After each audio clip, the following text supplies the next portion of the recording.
പോകണം, ഇനിയൊന്നു തിരികെ നടക്കണം,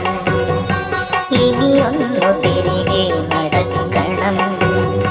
വന്ന വഴിയോട്ടോർത്തു പോകണം,